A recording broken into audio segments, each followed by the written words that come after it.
Hello, my name is Katherine Campbell. I'm a chemical engineering major at the University of Arkansas, and my research will be on Thomas Eakins' portrait of Professor Benjamin H. Rand, a commissioned oil painting of a doctor at Jefferson Medical College, which is now housed in the Crystal Bridges Museum of Modern Art in Bentonville, Arkansas. Rand was a professor of chemistry as well as the dean of Thomas Jefferson Medical College in the late 19th century. In 1879, he commissioned Thomas Eakins, a former student of his and later famous American artist, to paint a portrait of him working at the medical college. In the portrait, Eakins presents Professor Rand in his natural environment, his cluttered Jefferson College office. Spotting his desktop are various gleaming scientific instruments, a microscope, a scale, and a rack of test tubes. Among the shining instruments is a single rose, a radio, and a black cat. Draped across the chair in the foreground is a bright red shawl, and at the foot of the chair is a basket filled with blankets and furs sitting on a fur rug. Almost lost among the clutter is the professor, reading a book which he holds open with one hand as he absent-mindedly pets his cat with the other. The professor, the presumed subject of the painting, looks down at his book while his cat addresses the audience by directly looking at the observer. The background of the painting is dark, and very few objects behind the professor are distinguishable. Professor Rand's bright white shirt beneath his suit jacket is the brightest part of the painting, immediately bringing a viewer's eye to the subject. This is among the very few tools Eakins uses to distinguish the professor as the subject of the setting. Most of the lines of the painting are either horizontal or vertical. The few diagonal lines drawing the eyes belong to the microscope, the shawl, and the disheveled fur at the bottom of the painting. Similarly, the only bright colors displayed in the portrait are the gleaming yellow of the scientific instruments and the bright reds of the more personal aspects of Professor Rand's life. The red rose lying on his desk, the red collar on his cat, and the bright red woman's shawl draped upon the chair. The textures displayed in the painting also starkly contrast one another. The hard metal scale foils against the furs below the desk, while the precision detail of the microscope contrasts against the soft and fluid texture of the cat.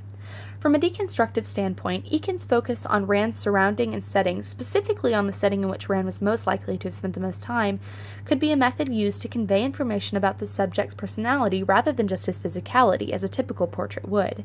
The emphasis on a foil between the detailed and cold scientific instruments and the softer, more feminine components of his surroundings, such as the furs, the shawl, and the cat, play on the classical Western dichotomy of male versus female.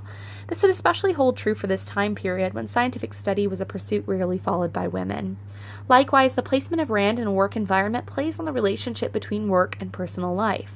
Eakins answers the question of the absent personal life by interspersing details of Rand's activity when not at the Jefferson Medical College. He does so by hinting at a wife or girlfriend with a shawl and the rose. The cat, which is typically representative of introversion, plays on Rand's quiet and contemplative demeanor, often observed by his students. In placing Rand in an environment which showcases his intellect and academic pursuits as well as alluding to his soft demeanor, Eakins paints more personality than portraiture. Despite this focus on a less physical meaning of portrait, however, Eakins maintained a love for realism, even going so far as to take night classes in anatomy at the Jefferson Medical School where Rand taught.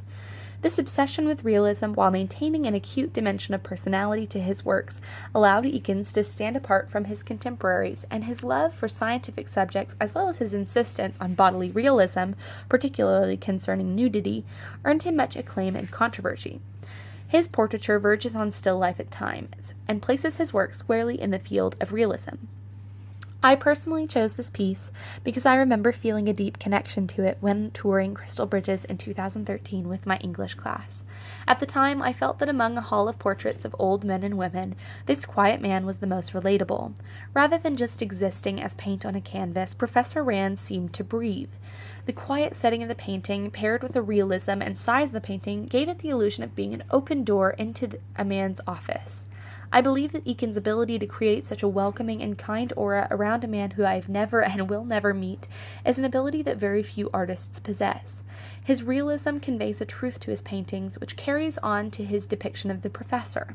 The scattered evidence of his home life give the man more dimension, allowing the observer to experience the portrait as if they were meeting a new friend rather than looking at a long-dead scholar. It's for this reason I feel that this portrait carries so much value.